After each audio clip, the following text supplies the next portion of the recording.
안녕하시오, 안녕하시오. 우리가 약속한 시간, 원래는 평소 5시에 만나 뵙다가 오늘은 3시로 시간을 옮겨왔습니다. 지금 강력한 사회적 거리두기 시행 중이고, 우리 어린이 친구들 학교 못 가서 지금 막 몸이 간질간질 이런 얘기를 듣고 있습니다. 말하다 보니까 우린 지금 사실 뭐 손 소독도 열심히 하고 이렇게 철저하게 하고 있는데, 조금 방송의 편의를 위해서 잠깐 좀 내리는 거에 양해를 좀 구하겠소이다. 괜찮겠소? 괜찮겠소? 좋소이다. 이렇게 내리고 방송을 시작하겠소이다. 자, 오늘은 우리가 상당히 민감한 주제일 수도 있지만 우리가 꼭 알고 준비하고 배워야 되는 내용들로 함께 하겠소이다. 이런 선생님은 처음 봤을 것이요. 우리 어린이 친구들 많이 들어와 있는데 벌써 50여 명. 예. 자, 지난 3월 25일 민식이법이 시행이 됐소이다. 민식이법 하면 알긴 알지만 대충 아는 것도 있고 우리가 좀 많이 배워야 되는 상황이기 때문에 오늘 이 주제 갖고 함께 하겠소이다. 오늘은 도로교통 전문가가 함께하고 계시오. 이 재난을 완전히 막을 수는 없겠지만 우리가 재난을 예방하고 대비할 수는 있겠어요. 그렇죠. 그러면 예방하고 대비하는 것은 뭐냐? 교육하고 훈련하고 우리가 공부하는 거거든요. 네. 오늘 그런 좋은 시간을 갖도록 하겠습니다. 좋습니다. 이 분야의 최고 전문가 모셨죠? 네, 그렇습니다. 직접 소개 부탁드립니다. 누구시오? 네, 안녕하세요. 도로교통공단 대전 세종 충남지부 이경은 교수입니다. 아, 좋습니다. 아주 짤막하게 본인의 인사만 하고 이렇게 얘기를 하는데, 자, 오늘 방송을 본격적으로 가기 전에 우리 함께하는 친구들 김금땡, 김진영, 평범한 인간, 이순자님, 이영태님, 봉봉봉, 성정임님 지금 한 50여 분 현재 보고 있는데, 오늘 좀 기쁜 소식 좀 알려드리겠습니다. 오늘 방송 지금 친구들한테 빨리 알려주시오. 우리 교수님이 직접 쓰신 안전 만화가 있소이다. 직접 사인한, 저자가 직접 사인한 책을 선물로 드릴 것이고, 우리 안전한 TV가 갖고 있는 가장 좋은 선물, 여름에 곧 쓰시게 될 것이요. 가습기, 무드등까지 들어온다는, 이 반짝반짝 불이 들어온다는 레인보우, 예, 가습기까지 준비가 되어 있소이다. 우리 방송을 보면서 의견 달아주고 참여한 친구들 우리가 뽑아서 선별해서 안전한 TV 유튜브 콘텐츠 커뮤니티에다가 선정자를 이름을 남길 것이요. 우리 선정이 된 친구들에게는 연락이 갈 것이고, 거기다 정보 주시면 우리가 선물 보내드리는 이 방향으로 하겠습니다. 좋습니까? 좋습니까? 소리 질러! 아, 소리가 안 들려. 옹! 소리 나왔어. 평범한 인간. 옹! 감사합니다. 이름 불러줬어. 와, 대박. 우리 수시로 부를 것이요. 걱정하지 마시오. 그리고 50여 명의 친구들이 지금 100명까지 와주면 좋겠고, 우리 방송에 오늘 아까 누가 뭐 3만 몇천 명이라고 되게 안타까움을 남겼는데, 여러분들이 열심히 뛰시면 10만 가는 거 아니겠소이까? 10만 되면 선물 더 쏠 수 있소이다. 우리 약속드리고 방송을 또 이어가겠소이다. 아니라고? 내 돈으로 사야 된다고? 아니요, 그건 아니요. 자, 우리 친구들의 도움을 필요로 하겠소이다.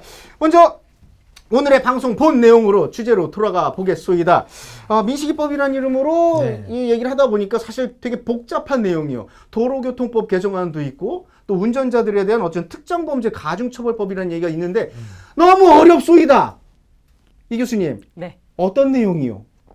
네, 지난 달 3월 25일부터 시행 중인 민식이법은 예. 지난 해였죠.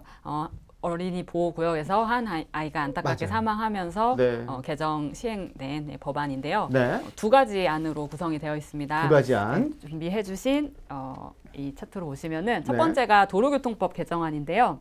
어린이 보호구역 내에 무인 단속용 장비, 또 횡단보도기의 신호기, 또 과속 방지턱 등 의무 설치하는 개정안이에요. 네. 시설적인 부분에 있어서 도로교통법 개정안이 시행이 됐다라는 것이고요. 네. 운전자 입장에서 꼭 알고 계셔야 되는 두 번째 부분은 특정범죄 가중처벌 등에 관한 법률 개정안입니다. 어린이 보호구역에서 어린이 치사상 사고, 즉 어린이가 죽거나 다치는 사고를 말하는 거죠.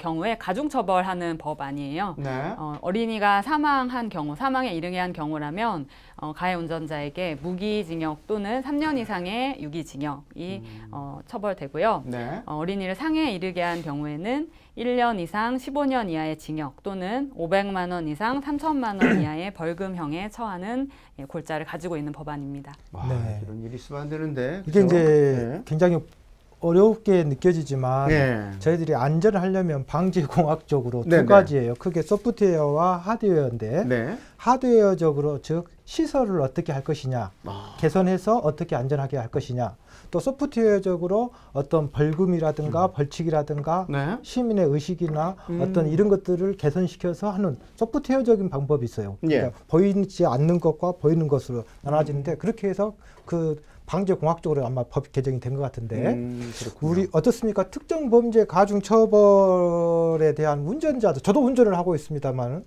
지금 어떻습니까? 지금 25일 날 진행되고 나서 운전자분들의 반응 어떻습니까? 개인적으로 선생님 생각이 또 네, 저도 이제 운전자 교육을 하는 입장이다 보니까 네. 반응을 많이 접하게 되는데 운전자분들이 부담을 많이 느끼실 겁니다. 네. 뭐 실제로 자칫하면 혹시 순간의 사고로 내가 가중처벌의 대상이 되는 것은 아닌지 네. 부담을 느끼실 거고 또 어린이 보호구역을 아예 피해가는 게 상책이다라는 말씀까지 나오고 그러게요. 있죠. 많이들 하더라고요, 그 얘기를. 맞습니다. 네. 아파트 단지에 스쿨존이 인접한 경우도 꽤 많으세요. 그래서 나는 내 집 주변인데 이럴 경우는 또 어떻게 해야 되느냐에 대해서도 네. 많은 말씀을 듣게 되는데 실제로 그 법 시행 이후에 운전자 당사자로서 당연히 느끼실 수 있는 생각이라고 생각을 하고 있어요. 그렇군요. 아무래도 현장에서 강의를 하다 보니까 또 운전자들 직접 만나고 계시거든요. 이경은 선생님이 하는 일, 이경은 교수님이 하는 일 친구들은 잘 모르실 거예요. 운전면허 있는 사람들은 다 경험할 수 있는데 자칫 개인의 실수로 인해서 잠깐의 실수로 인해서 운전면허를 취소받는 경우에 이 교수님을 만나야 다시 회생 절차, 다시 운전면허를 딸 수 있는 과정이 있는 것이요. 그래서 이 부분에서 아주 박식한 정보를 갖고 계시다는 거 친구들에게 한번 좀 말씀 좀 드리고 가겠습니다. 지금 보면은 뭐 의견들이 요 잠깐 얘기하는데도 3년 너무 적어요. 서로 조심해야 될 때도 김금땡님 어플라이 휴가 필요해. 20년으로 바꿔야 합니다. 평범한 인간님. 근데 어린이들 갑자기 차도로 뛰어서 당황하는 사고가 대부분인데 이해가 안 돼. 뭐 이렇게 막 의견들 다루고 계십니다. 여러 가지 의견들은 지금 법이 시행된 상황이기 때문에 느끼시는 부분들입니다. 온도차가 다 있다는 거는 우리가 알고 있지만 그래도 법이 갖고 있는 취지라든지 우리가 지켜야 될 약속들은 분명한 만큼 기본을 알고 가자 이런 뜻이 되겠소이다. 누가 알아야 돼요? 바로 다음 세대 주인공인 여러분이 알아야 됩니다. 그래서 계속 한번 또 제가 좀 궁금한 것 좀 질문 드리고 싶은데 이 지난 방송 보신 분들 알 겁니다. 저희가 한문철 변호사하고도 방송을 했습니다. 몇 대 몇. 근데 그분하고도 얘기했지만 어린이 교통사고가 다른 교통사고보다 상당히 많은 빈도를 차지한다 얘기를 하고 있소이다. 이 교수님 이건 어떤 이유에서 이런 것이요? 네. 제 사견임을 전제로 일단 말씀을 드린다면은 네. 저는 이러한 법규가 이 시기에 왜 나오게 되었는지를 살펴보는 것이 중요하다고 생각을 합니다. 네. 이 시기에 이 일을 민식이 사건 한 사건에 국한돼 생각하기보다는 스쿨존에서 전체 어린이 사망자에 대한 분석이 좀 필요하다라고 보는데 경찰청 통계 자료를 좀 살펴보면요. 예. 어린이 보호구역에서 일어난 교통사고를 지난 10년 통계로서 살펴보았는데 네. 어린이 보호구역에서 어린이 사고가 총 5,335건 발생했고요. 이 사고 안에 어린이 사망자가 68명. 또 부상자는 5,667명입니다. 정말 적지 않은 숫자이고 이것을 통계적으로 평균적으로 계산을 해보니까 네. 1년이면 약 550건의 교통사고가 발생한 것이고 1년에 550건. 7명의 소중한 어린이는 사망하고 570여 명의 어린이는 장애가 남을 수도 있는 크고 작은 부상을 입은 것입니다. 네. 근데 이거는 통계적 수치이기 때문에 특별한 변화가 없다면 계속 지속된다라는 게 더 문제겠죠. 어린이 교통사고의 특징은 바로 이렇습니다. 치사율이 상당히 높다는 거죠. 네. 어린이 몸집이 작다 보니까 그렇죠. 차와 충격을 한 이후에 큰 부상을 입고 심지어 평생 고통을 안고 살아가야 하는 경우도 있습니다. 이 법 시행을 계기로 다 같이 어린이 보호구역의 안전에 대해서 다시 한번 짚어볼 수 있는 계기가 생겼다라고 봅니다. 그렇습니다. 이 방제 공학적으로 네. 이 지금 민식이법에 대해서 조금 제가 방제 공학적인 측면에서 좀 말씀을 드리면 예. 지금 이 민식이법에 대한 얘기가 이제 굉장히 설왕설래를 합니다. 예. 현장에서 의견들이 많은데 원래 안전하려면 시간이 많이 필요하고요. 또 안전하려면 비용도 많이 들고 안전하려면 불편하거든요. 그렇죠, 그렇죠. 모든 게 안 좋아요. 다만 안전하다는 것밖에는 좋은 게 없어요. 그래서 그렇기 때문에 지금 그 어린이의 이 사고는 사실은 굉장히 한 번 사고가 나면 매우 치명적이고 평생을 지울 수 없는 사고가 되기 때문에 그렇죠. 우리 사회가 그만큼 그 중의를 모아가지고 좀 과한 게 이렇게 하자는 것이 네. 대한민국의 어떤 큰 철학이에요. 그렇기 때문에 좀 잘 따라줬으면 좋겠고요. 네. 교수님 어떻습니까? 이제 하드웨어적으로 과속 방지턱이라든가 또 CCTV라든가 이런 시설물에 대한 얘기가 굉장히 또 중요한 것 같은데 그거에 대해서는 어떻게 생각하신가요?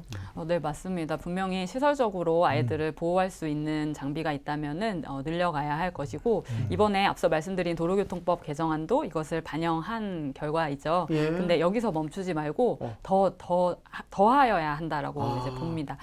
특히 무단횡단이 그 사고의 주 원인이 되기 때문에 무단횡단을 방지하는 네. 방호 울타리, 펜스라고 하죠. 네네네네. 예, 설치를 더 많이 늘려야 한다라고 보고요. 어린이의 경우에는 성인과 달리요. 차와 차 사이에 위치할 때 더 눈에 식별되기가 어렵습니다. 그렇죠. 아무래도 그래서 키도 작고. 맞습니다. 이 정도는 운전자가 나를 봤을 거라고 잘못 생각을 하는 것인데 네. 사실은 전혀 눈에 띄지 않는 거예요. 그래서 그 사이에서 아이가 무단횡단을 할 때 치명적인 사고로 이어지는 경우가 많기 때문에 무단횡단 자체를 막을 수 있는 어떤 시설적인 개선이 더 많이 늘어나기를 바랍니다. 그렇군요. 지금 뭐 조심 또 조심하자. 정우진 친구. 조심 또 조심. 첫째도 조심, 둘째도 조심, 셋째도 조심. 그 김금땡이 방재공학 쪽에서 또 한번 웃어주셨는데요. 이제 모든 분들이 알고 있는 방재공학 쪽으로 얘기하고 있어요.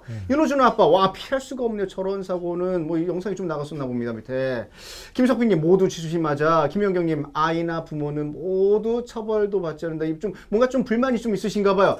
여러 가지 의견이 있을 수 있어요. 우리 친구들도 볼 때 교수님이 얘기해서 알았겠지만.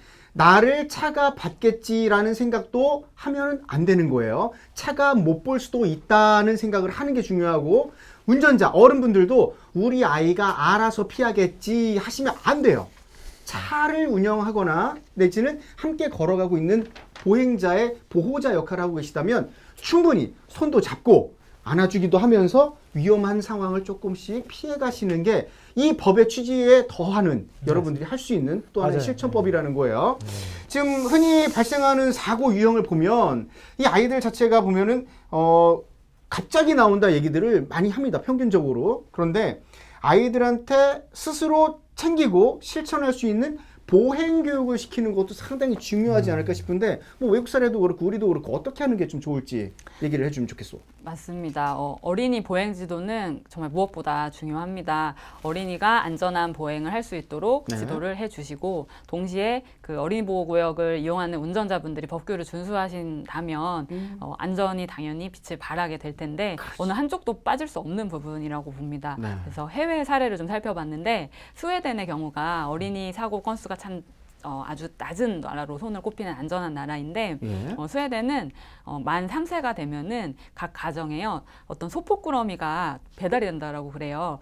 그 국립도로안전협회라는 곳에서 배달을 한다라고 하는데 예. 이 소포꾸러미에는 신호등 읽기, 횡단보도 건너기 등 부모가 아이와 같이 놀이를 통해서 또 실습을 통해서 안전을 교육을 할 수 있는 부분을 이제 제공을 한다라고 하고요.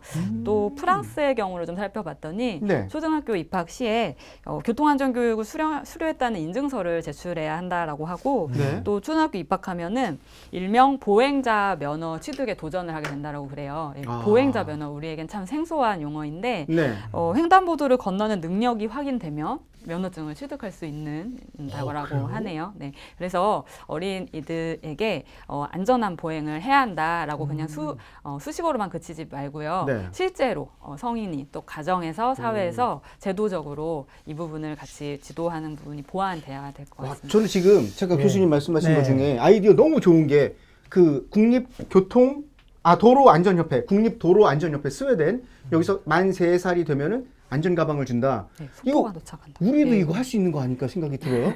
어디가? 도로교통공단에서. 친구들 지금부터 댓글 달아주세요. 도로교통공단 우리 안전을 위해서 이런 키트 주는 건 어떨까요? 이런 것도 좋고요. 지금 또 불멸의 건담이라고 하는 친구가 있는데 무단횡단에 의한 사고에 대해서 여쭈고 싶다 얘기를 하기도 했고요. 이 관련 내용 저희가 또 준비가 돼 있으니까 설명드릴 수 있을 것 같고요.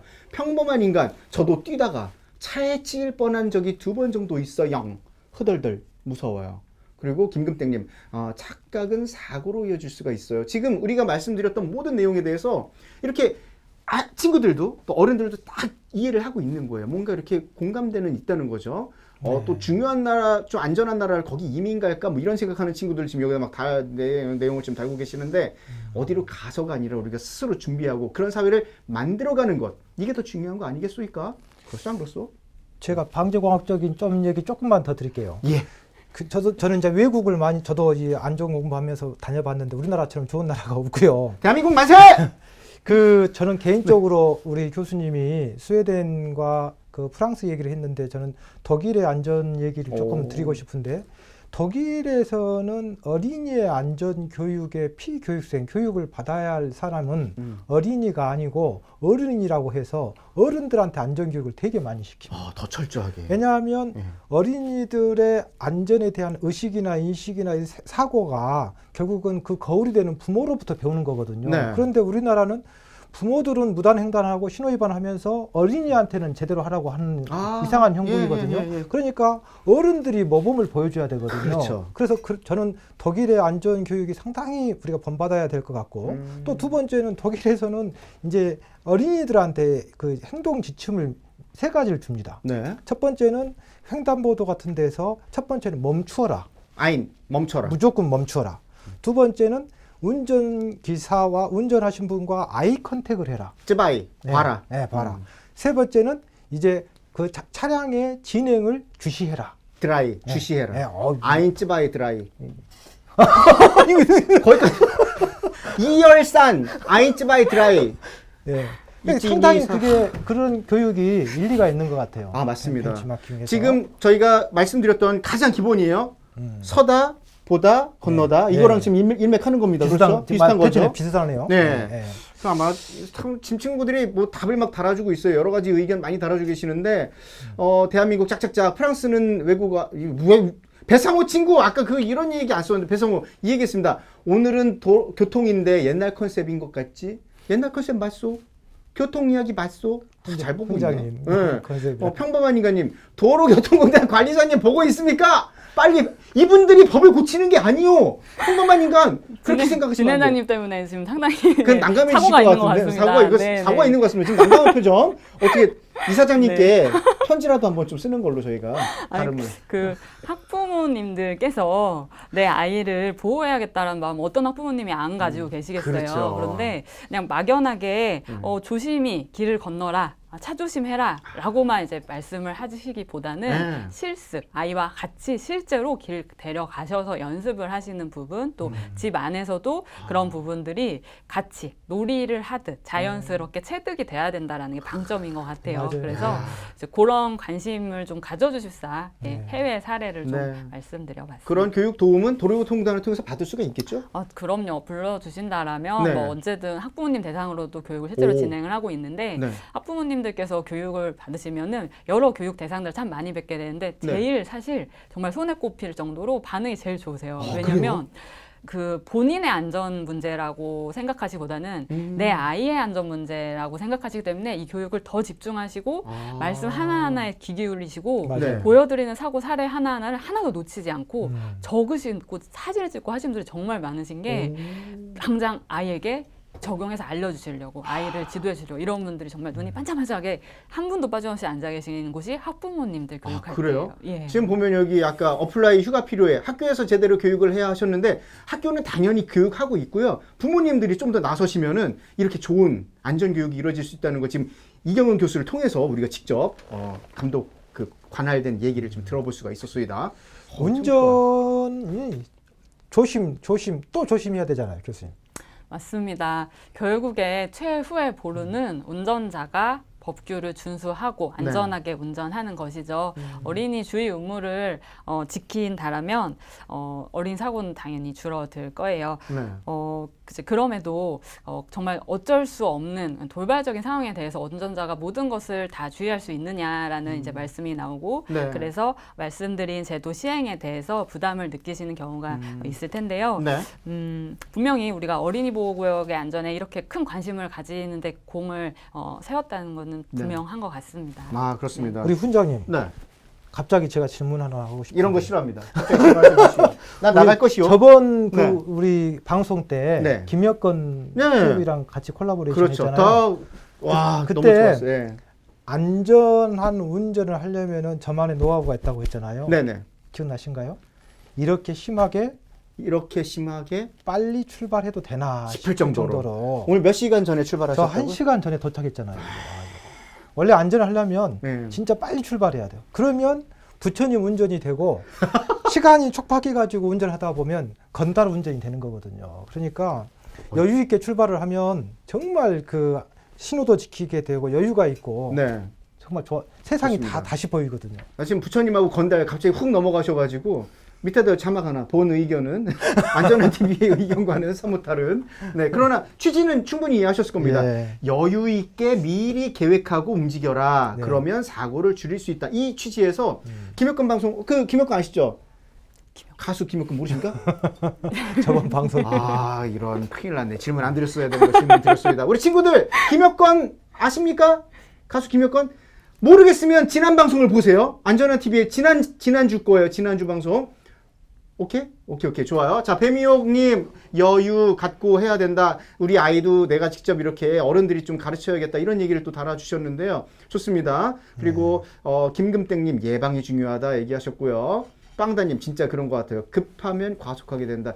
다 알고 있는 것들이죠. 근데 몸이 안 따라주니까 이게 답답한 겁니다. 그러고 좀 깨우치기 위해서 법까지 생활화해야죠. 이제. 그렇죠. 네. 자 그런 의미에서 최근에 이제 민식이법 시행이 되면서 또 일부에서는 그래도 불편해졌다. 불편한 것 아니냐. 너무 과하다. 뭐 이런 생각을 하시는 분들도 좀 계신 것 같은데 이미 민식이법이 갖고 있는 취지는 다 알고 같이 만들어진 거 아니에요. 사회적 합의가 있어서 진행이 된 건데 이게 지금 민식이법 취지를 조금 더 이해하기 쉽게 설명을 해주시면 좋겠습니다.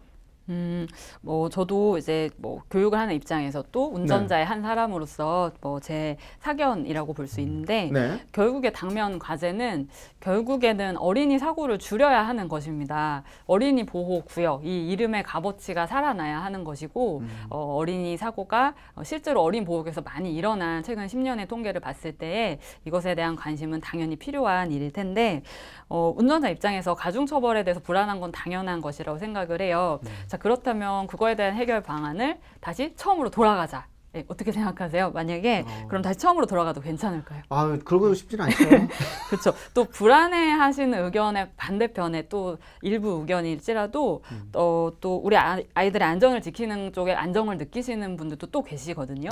그러면 어떻게 해야 하느냐 했을 때 이 시기에 분명히 요구된 법안이었고 이 법을 통해서 어린이 안전을 지키는 토대가 만들어진 겁니다. 네. 분명히 이제 어린이 보호구역을 심지어 나는 피해가겠어라고까지 말씀하시는 분도 생겼고 네. 어린이 보호구역이 집 근처 어디에 위치하고 있는지에 대해 새롭게 분명히 관심을 두게 되셨을 테니까요. 네. 이 개정된 법규를 통해서 어쩌면 매년 발생하고 있었던 제2, 제3의 민식이를 더 이상 발생하지 않도록 우리 모두가 같이 관심을 두고 노력을 할 수 있는 네. 계기가 마련된 토대라고 보고요. 네.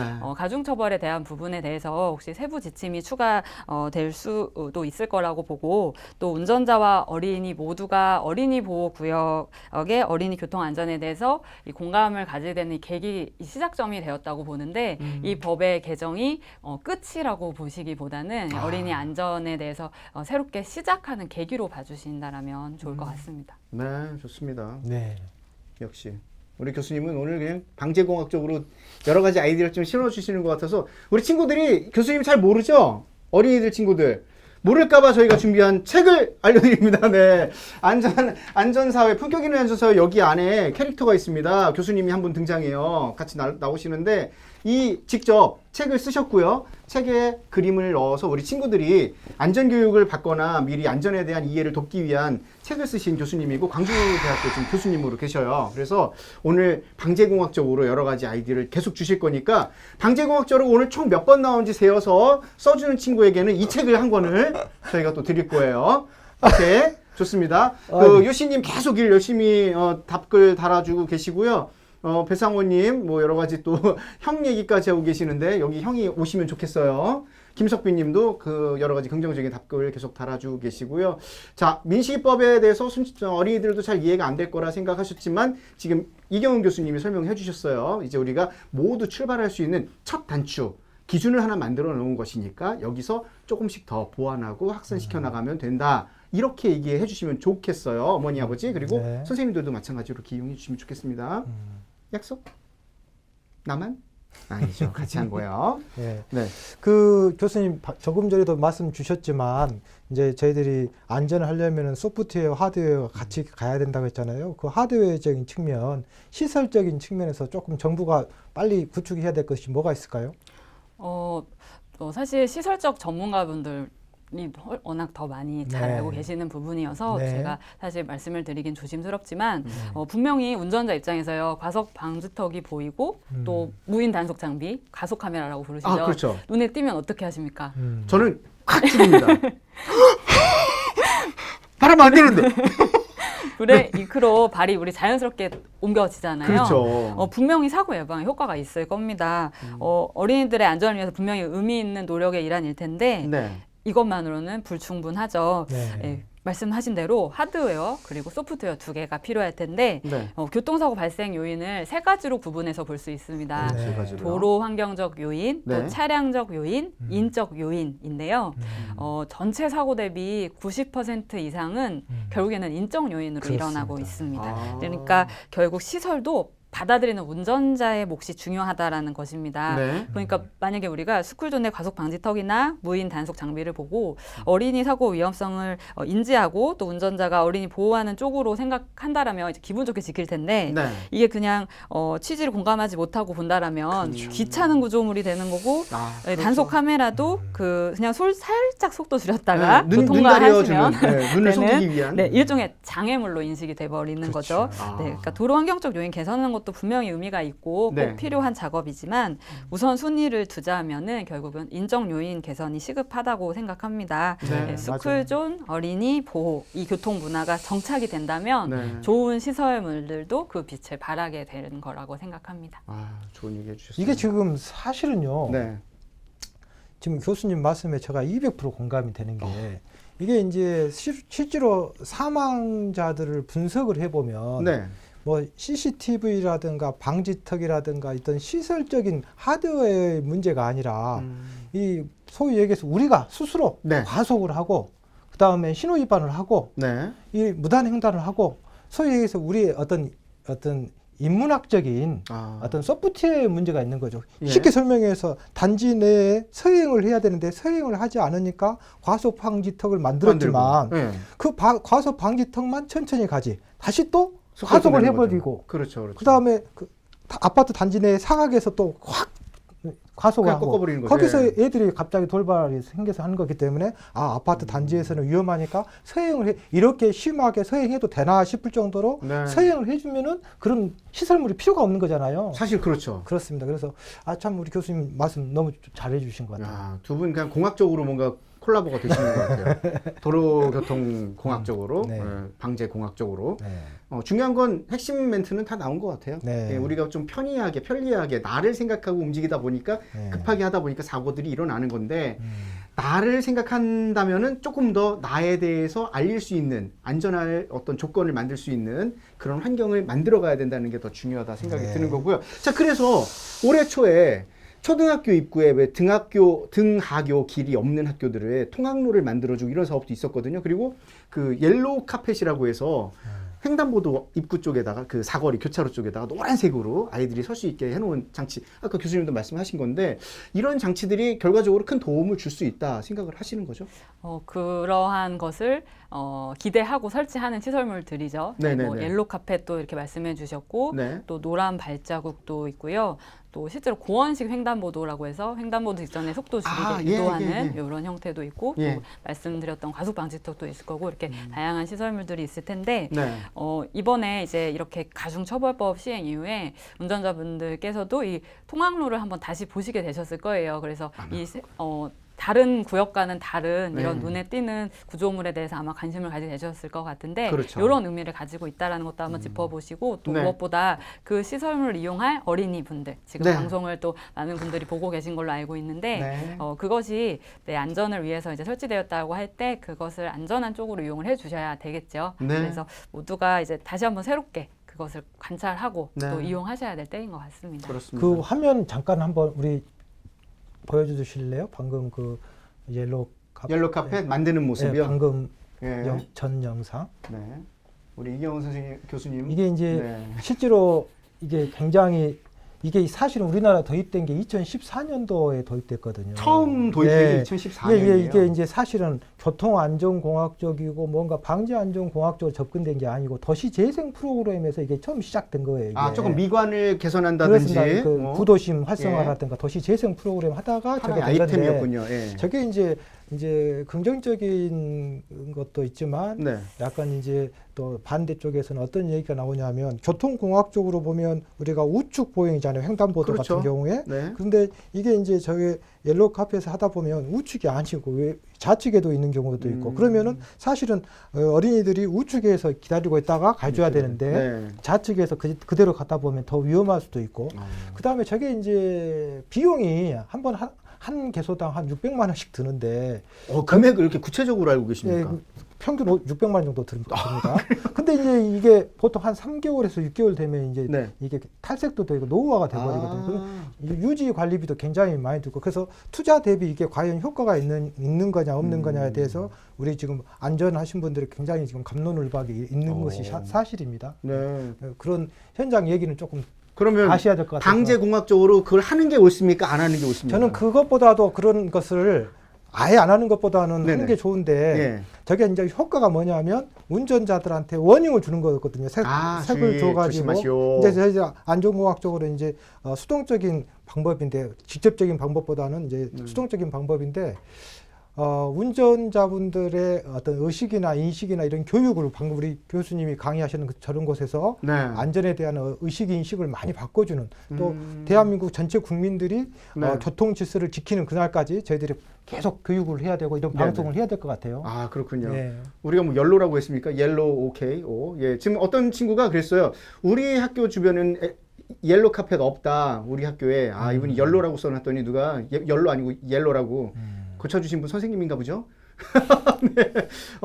학생들이 직접 만들어가는 학교 주변 문화도 만들 수 있다는 거, 이거는 실천할 수 있는 또 하나의 도시재생의 힘일 수도 있어요. 네. 교수님 말씀하신 대로 600만 원 정도면 누구나 만들 수 있는 그런 코스가 될 것 같은데, 자, 우리의 안전을 위해서 우리가 실천한 하나의 노력 사례였던 거예요. 그런데 이제는 하나의 제도로서 점점 시설을 늘려가고 있는 상황인 거고요. 친구들 중요한 건 우리가 어떻게 생각하고 어떻게 실천하느냐, 첫발이 중요한 거예요. 그 첫발에 안전한 TV랑 함께 하면은 너무 잘한 거. 그래서 우리가 선물을 준비했다는 거 다시 한번 말씀드립니다. 안전한 안전사회 품격. 제 책은 품격 너무 있는 안전사회. 그리고 너무 자꾸 하니까 부끄러워요. 이게. 요거 용량이 커요. 가습기. 예, 이거 아주 좋아. 엄마 아빠가 좋아하셔요. 차에다 넣고 써도 좋고요.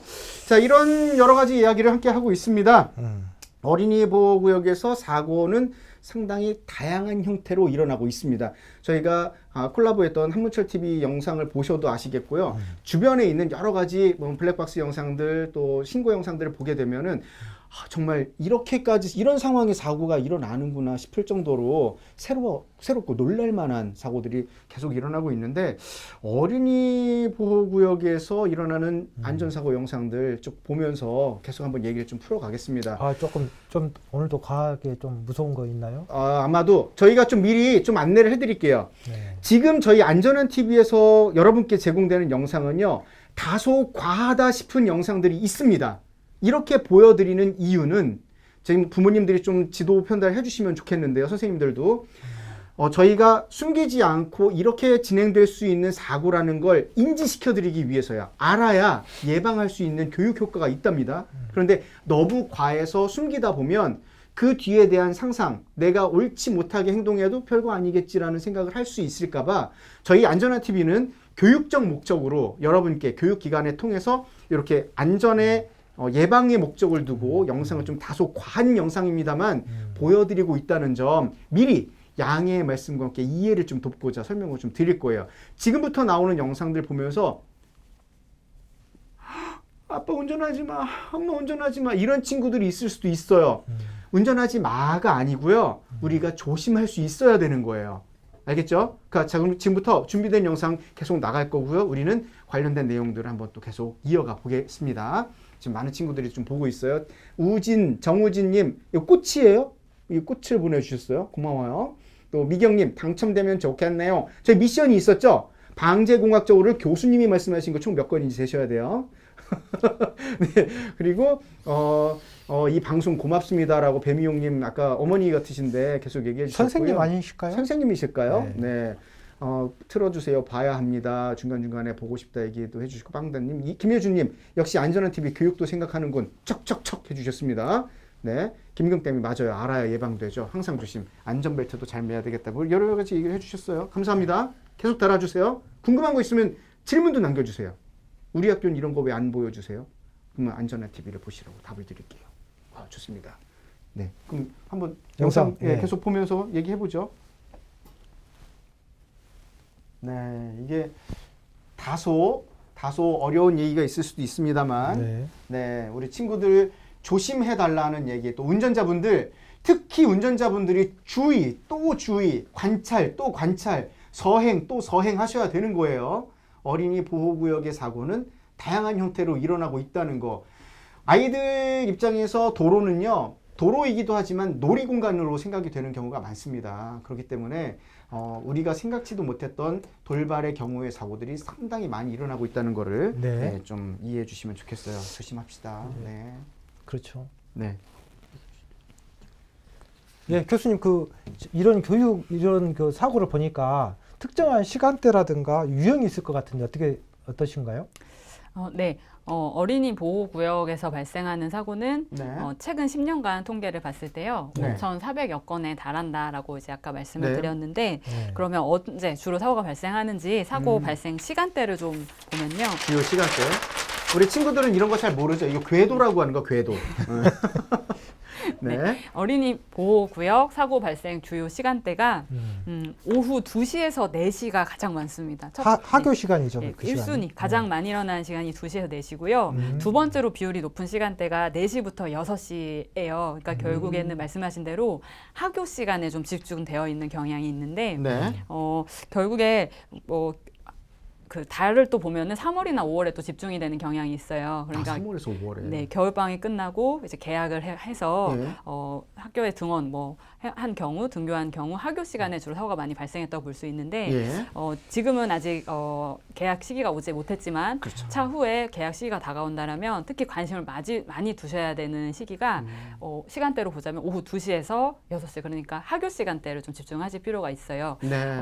우리가 어린이 교통안전 교육을 하면은 녹색 어머니라든지 이렇게 어떤 특정한 곳에서만 관심을 가지고 이끌어 가시는 걸로 생각하시는데 그렇게만 두지 마시고 네. 우리 운전자분들도 특히 언제 내가 주의를 하느냐라고 했을 때 어린이 보육을 들어가실 때 이 네. 시간대 오후 시간대 또 그 학교 시간대에 더욱더 주의해 주실 필요가 있을 겁니다. 네. 다만 저기서 이제 교수님이 얘기 잘해 주셨는데 방재공학적으로 하나만 네. 더 얘기를 하면 네. 우리가 학교를 등교도 하고 하교도 하잖아요. 그렇죠. 그런데 재밌는 것은 등교 시간에는 사고율이 없어요. 없죠. 그런데 등교 시간에는 학생들이 혼자 가고 집중하는 거예요. 그런데 학교 때는 어떻게 돼요? 친구들하고 어깨 동무도 하고 그렇죠. 그냥 이 긴장이 풀어지는 예. 거죠. 그래서 사고가 많이 나는 거죠. 야. 그렇기 때문에 저것을 우리가 보면서 어린이 여러분들이 이해하셔야 될 것이 네. 학교 때 더 조심해야 되겠다. 그런 것을 우리가 표현하려고 저런 것을 연구하는 거 아니겠어요? 그렇죠. 그렇죠. 맞아요. 사실 등교할 때 오히려 가장 많이 주의하고 집중을 하시는 경향이 있는데 네. 너무나 잘하고 계신 거지만 그러다 보니까 사실 사교 시간에 대해서 방심하시게 되는 그러네요. 관심을 좀 놓치게 되는 경향이 네네. 있는 것 같습니다. 네. 네. 학교 시간에도 녹색 어머니 활동하시지 않습니까? 그렇죠? 맞습니다. 출근할 때처럼 뭔가 좀 더 예의주시 우리 아이들이 집에 가는 시간이니까 요 코스에서 조금 더 안전하게 지켜줘야겠다. 사실 녹색 어머니들이 상징적으로 나와서 활동하시니까 그런 거지 주변에 있는 상점 아저씨 지나가는 할머니 할아버지 이웃 삼촌 다 교통 지도자가 될 수 있는 거예요. 안전 지도자. 네, 그렇게 해서 활동하시면 맞습니다. 더 좋지 않겠습니까? 맞습니다. 교수님 어떻습니까? 이게 이제 그 어린이 그 보호구역 내에서 굉장히 이제 조심해야 된다라는 그런 얘기인 것 같은데 네. 사고가 일어난 주요 원인 방금 말씀하셨지만 주요 원인이 뭐가 있을까요? 네, 사실 시간대 참 중요한 얘기지만 24시간 다 주의하셔야 되는 걸 공감하실 거예요. 네. 그래서 사실 왜 일어나느냐가 더 중요하다고 생각하는데 그렇죠. 예, 원인을 살펴보니까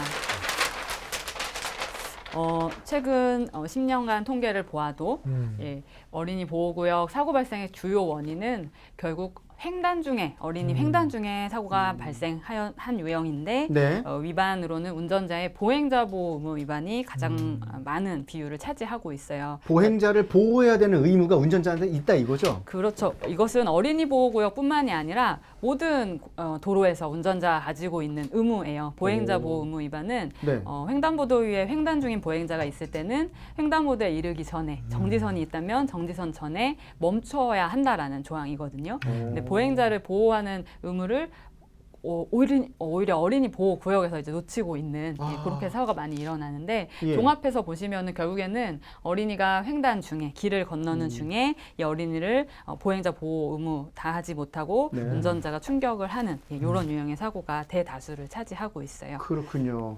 지금 여기 이제 또 댓글들 계속 달고 있는데요. 뭐 내가 지켜야지만 했는데 이것도 이래도 걱정이다. 김신쿵님 또 얘기해 주셨는데 김금땡님 방제공학적으로 유행어가 됐다 하시는 방제공학적으로 무슨 뜻이냐고 또 그걸 또 반문하는 친구가 있었습니다. 간단하게 설명드리면 저희들이 태풍, 홍수, 지진이라든가 그런 자연재난, 사회재난을 이게 법적인 것이냐, 경제적인 것이냐, 또 사회적인 것이냐, 시민과 어떻게 해야 될 것이냐, 매뉴얼은 어떻게 해야 될 것이냐, 여러 가지 측면에서 공부하는 학문이 방재공학적인 측면입니다. 그래서 교통도 좋고 지진도 좋고 이런 것들을 학문적으로 공부하는 학문입니다. 네, 그거 전공하신 교수님이세요.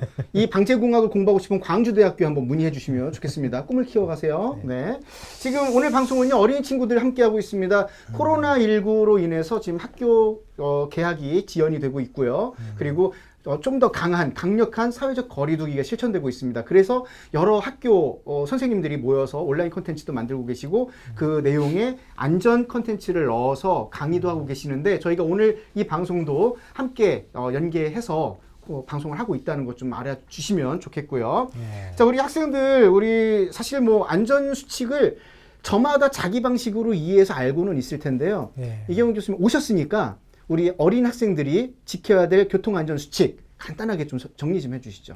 네, 아까 횡단 중에 주로 사고가 일어났다라고 말씀을 드렸죠. 네. 근데 이 횡단 중이라는 표현은 횡단보도 위에 횡단을 포함하는 표현인 겁니다. 그러니까 횡단보도 외 지역 횡단 중일 때도 주의하셔야. 그러니까 무단 횡단 하셔서는 안 되고 또 아예 횡단보도가 위치하지 않는 곳에서는 우리가 차도를 건넌다고 할 때 그 횡단 중 그리고 심지어 놓치고 있으셨을 수 있는 횡단보도 위가 오히려 가장 주의하셔야 되는 곳이 될 수 있다라는 게 그 횡단 중에 사고가 실제로 일어난 거예요. 그러니까 횡단보도에 보행 신호가 켜졌구나라는 그 정보 하나만으로 뛰어 들어가시거나 그거 하나만 믿고 들어가기에는 실제 사고 수치가 그래서는 위험해진다라는 걸 이렇게 보여주고 있으니까 어떻게 횡단을 하셔야 하는지 잘 알고 계실 거예요. 이미 딱 세 가지로 짚어보면은 세 가지요. 횡단 3원칙입니다. 첫 번째, 서다.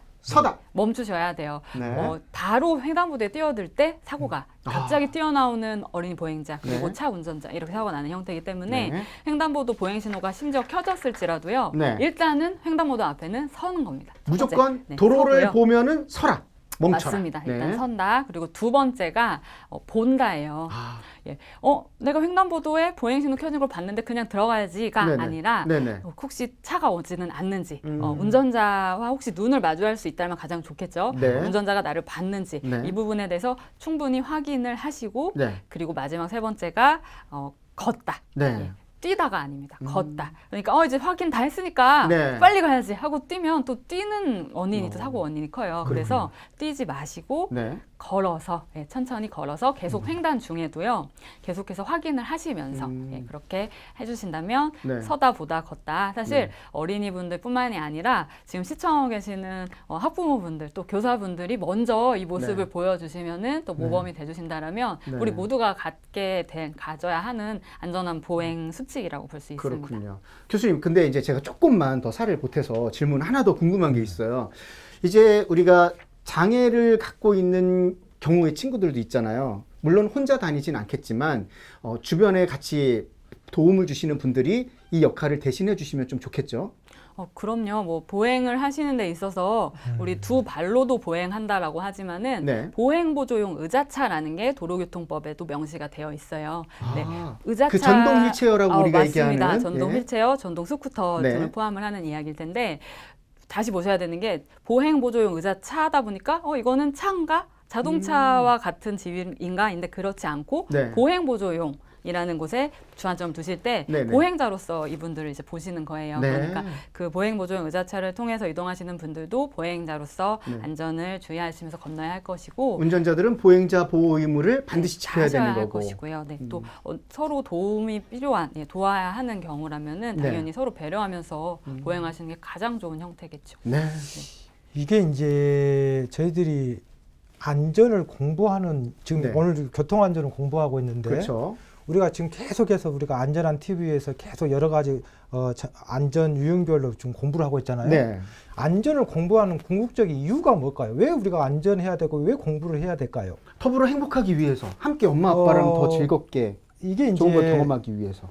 그런 것도 있지만 이제 큰 의미로 본다면 네. 우리가 휴머니즘에 입각해서 하는 거죠. 우리는 인간이니까 인간답게 해야 되는데 그러면 휴머니즘에 입각해서 안전을 바라봤을 때 어떻게 해야 되느냐? 인간답게 하는데 안전 약자인 그런 장애인이나 노약자나 그 안전 약자들을 우리가 함께 어깨 동무를 하고 네. 함께 나아갈 수 함께 있는 가야죠. 예. 이런 것들을 제대로 공부를 하는 거죠. 그러니까 우리 혼자 살기 위해서 우리가 안전한 공부를 하는 것이 절대 아닙니다. 네. 네. 그렇습니다. 우리 그런 의미에서 아까 전에 제가 그런 얘기 했잖아요. 네네. 그 어린이 안전을 도모하기 위해서는 그 어린이의 거울이 되는 어른들이 설선수범을 보여줘야 된다고 했지 않습니까? 그런 어른들한테 조금 당부해주고 싶은 얘기가 있다면 어떤 것이 있을까요, 교수님? 네, 운전자분들께는 세 가지를 당부드립니다. 네. 첫 번째, 어린이 보호구역의 규정 속도 반드시 지키셔야 합니다. 네. 속도를 줄여야 찾고 예측하고 보실 시간이 생기는 거죠. 속도를 줄이는 데는 조금도 모자람 없이 가치를 더 주시는 게 좋겠고요. 네. 두 번째, 정말 강조드리고 싶은 이야기인데 네. 어린이 보호구역의 불법 주정차 아, 절대 이거 하셔서는 정말 위험한 안 됩니다. 거예요. 네. 네. 사실 횡단 중에 어린이 사고 많이 일어난다라고 이렇게 말씀드렸고 결국 운전자의 보행자 보호 의무 위반이었다. 사고의 직접 원인에 대해서 그렇게 분석이 된 통계를 말씀드렸지만 네. 사실은 그 주변에 불법 주정차된 차량이 그것의 원인을 제공한 경우가 대다수라고 보시면 네. 돼요. 그러니까 네. 운전자의 시야를 가리고 또 보행자 역시 보행자의 시야를 가리는 주 원인 네. 불법 주정차 문제예요. 사실 어디나 우리 이제 도로에 참 주차 공간이 부족하기 때문에 불법 주정차 하시는 분들이 참 많으셨죠. 그래서 그걸 근절하기 위해서 우리 불법 주정차 금지에 대해서 네. 아마 이제 사회적으로도 또 개인적으로도 많은 관심을 두실 텐데 네. 더욱 더 주의하셔야 되는 곳이 어린이 보호 구역이에요. 아이들을 위해서 또 운전자를 위해서 네. 나의 잠깐의 편의를 위해서 그곳에 세운다라면 나는 잠깐 편했을 수 있지만 나로 인해서 다른 누군가의 사실 인생이 송두리째 흔들린다는 표현 감히 드릴 수 있을 것 같은데 네. 네. 어린이 보호구역에 왜 불법 주정차를 하는지 가만히 생각해 보시면은 다양한 사례가 있겠지만 이런 경우가 있을 수 있어요. 뭐 학교라고 봤을 때 네. 이제 뭐 학교 후에 학원을 간다라거나 기가를 한다라고 했을 때 아이를 이제 태우러 온 차의 경우에 네. 네. 조금이라도 내 아이를 안전하게 가까이서 태우고 싶은 그렇죠. 마음에 덜 불편하게 하고 네, 싶어서. 뭐 학원 차량 같은 네. 경우 혹은 뭐 자가 차량이 학교 뭐 정문에 혹은 그 불법 주정차 구역에 이렇게 위치하고 있는 경우에 네. 이제 내 아이는 안전하게 태웠을 수 있지만 그로 인해서 주변이 지금 순간에 엄청난 사각지대에 노출이 네. 됐던 거죠. 그리고 아이들이 많이 오고 가는 시간대이기 때문에 네. 그때 부지불식간에 사고가 많이 발생해요. 아. 그래서 조심스러운 표현이지만 이기심이라고 표현드릴 수 있을 것 같아요. 이 잠깐의 이기심 그렇죠. 때문에 사실은 많은 사고가 일어났다는 걸 기억을 해주시고 네. 조금 불편하시더라도 혹시 네. 조금 멀리 가셔야 되고요. 어린이 보호구역에서는 불법 주차를 좀 안 하시는 걸 강조를 드리고 싶었고 네. 네, 마지막 세 세 번째는 번째는 어린이 보호구역에 진입하실 때는 늘 최악의 상황을 상상하십시오. 예, 언제나 최악을 염두에 두고 운전을 해주셔야 해요. 네. 내가 운전 경력이 이렇게 많은데 여기 내가 매일매일 지나는데 집 주변인데 라고 방심하지 마시고 모든 사고가 사실 대부분 사고가 처음 가신 도로보다는 자주 다니시던 도로에서 큰 사고가 많이 발생합니다. 그러니까 내가 자주 가는 도로일지라도 잘 아는 그곳일지라도 네. 특히 어린이 보호구역에 진입하실 때는 위험을 예측하시는 최악의 상황을 염두에 두는 방어 운전 필수라고 볼 수 있습니다. 네, 그렇군요. 자, 여기 지금 미남 강아지님이 말씀하시는 사이에 질문 다시 왔는데 답은 이미 나온 것 같긴 합니다만 민식이 경우처럼 횡단보도의 불법 주정차 차량에게도 과실이 가능한가요? 라는 질문하셨는데 이거는 불법 주정차라면 과실이 책임이 물어지는 거죠. 일단 불법 주정차가 그 말 그대로 불법 위반을 그쵸, 하신 위반한 행위니까 거니까. 그 행위 자체에 대해서는 당연히 네. 벌칙 조항이 마련되어 있을 것인데 네. 아마 질문을 주신 취지는 사고가 발생했을 때 이 그렇죠. 사고에 대해서 이 불법 주정차된 차량도 뭔가 책임을 져야 하는 그렇죠. 것이냐라는 걸 네네. 아마 궁금하실 텐데요. 실제로 뭐 민사상의 책임을 지는 사례가 뭐 있고요. 네. 또 형사상의 책임을 지는 사례까지도 판례에 나와 있습니다. 그렇군요. 그래서 좋은 질문 주셨네요. 예, 예. 무조건 이건 내가 뭐 주차했으면 끝이지라고 생각하시기보다는 네. 주차를 하는 순간 그 후 여기서 네. 일어날 일에 대해서 네. 마치 나비 효과처럼 큰 사고로 기여될 수 있다라면은 그 책임이 나에게 돌아올 수 있다라는 생각도 필요하신 거예요. 그래서 네. 그냥 주차하면 끝이 아니라는 거. 주차 후에 대해서도 생각을 예. 해보시는 거 참 중요합니다. 알겠습니다. 미경님 또 좋은 얘기 정리해 주셨어요. 규정 속도 지키고 불법 주정차 하지 말고 최악의 상황을 염두에 두고 운전하라. 네. 그 사고는 결국은 이 이기심에서 비롯된다는 거 김금땡님하고 같이 같은 의견 또 남겨주셨고요. 오늘 상당히 귀한 손님을 모셨습니다. 예, 도로교통공단 교수님이세요. 이분이 또 운전면허를 재취득하기 위한 운전 관련해서 좀 위법 내지는 좀 문제가 있으셨던 분들에게 다시 운전면허를 취득할 수 있도록 기회를 주는 교육을 시켜주시는 강사님이기 때문에 교수님이기 때문에 오늘 상당히 소중한 시간이 될 거란 생각이 들고요. 그러다 보니까 뭐 에피소드 같은 거 좀 이런 경우도 있더라. 그리고 이런 부분이 참 의미가 있다 생각하시는 부분이 있을 것 같아요. 직업적으로도 이 친구들이 우리 어린 친구들이 보고 있는데 어떤 교훈이 좀 될 수도 있을 것 같기도 하거든요. 네, 일단은 네. 이제 생소하실 수 있는데요. 운전면허 취득도 정말 중요하지만 취득 이후에 관리되지 못하면 면허가 정지되기도 하고요. 심지어 취소되기도 합니다. 이제 도로교통법 시행 규칙 별표 28에서 이렇게 정하고 있는 벌점을 근거로 이제 하는 부분인데 네. 실제로 저는 이제 교육을 통해서요 매일매일 이 면허 정지 취소 행정처분을 감당하게 된 분들을 마주하게 돼요. 예. 근데 사실 이제 저의 잠정적인 통계입니다만 대다수가 베테랑 운전자의 오. 모습으로 이제 제가 생각하기엔 예상이 되는 나이대가 주로 운전 경력이 10년 이상 돼 보이시는 경우가 대다수가 오시는 경향인데 네. 오늘 어린 시청자분들이 정말 많으시잖아요. 네. 이 얘기를 굳이 드리는 이유가 그런데 없지 않아요. 20대 초반. 그러니까 이제 막 면허를 취득한 분도 와 계시고요. 예.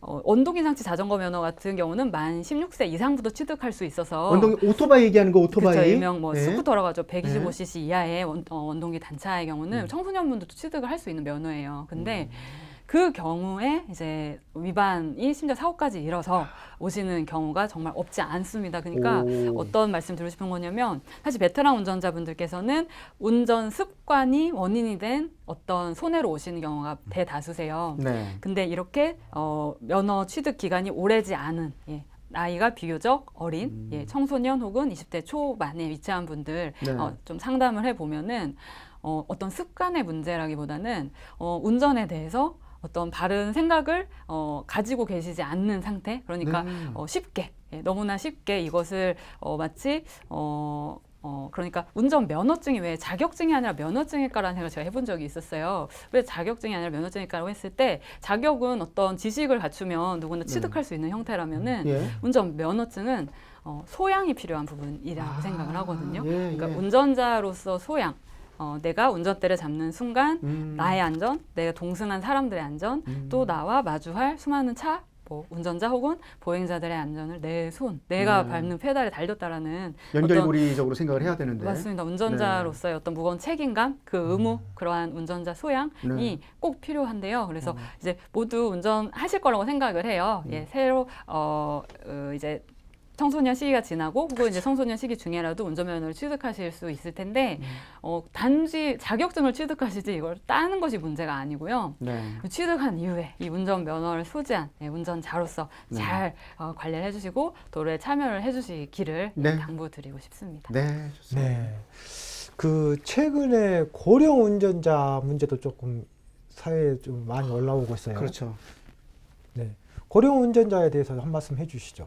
아, 예. 그 경찰청 최신 통계를 보니까요. 네. 작년 2019년 통계가 재작년에 비했을 때 어르신 교통사고 사망자가 감소한 추세를 보입니다. 네. 사망자 감소했다라는 거 참 좋은 변화이지만 반면에 사고 건수나 부상자 수는 또 증가한 경향을 보이고 있어요. 네. 그래서 사실 계속해서 이 부분은 우리가 당면해 갈 문제라고 생각을 하기 때문에 네. 이걸 단순히 고령 운전자 혹은 고령 보행자의 문제로만 구분을 하기보다는 전체가 관심을 두셔야 할 것이고 고령 운전자분들께서는 마치 우리 건강 검진을 나이가 드실수록 더 자주 하실수록 좋잖아요. 그렇죠. 그렇죠. 그러니까 운전 건강 검진, 운전 건강 관리를 매일 사실 해주실 필요가 있거든요. 그러니까 네. 내가 오늘 운전을 할 수 있느냐에 대해서 스스로 한번 진단하시는 거 매일 해주시고 또 반면에 사회에서는 네. 또 다른 타 운전자분들께서는 고령 운전자분들, 고령 보행자분들을 반드시 배려해 주셔야 할 것 같습니다. 아, 좋습니다.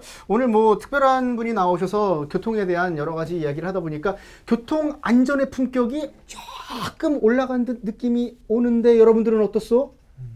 소리 들려. 올라온다. 아, 잘하고 있다고 박수를 치네요.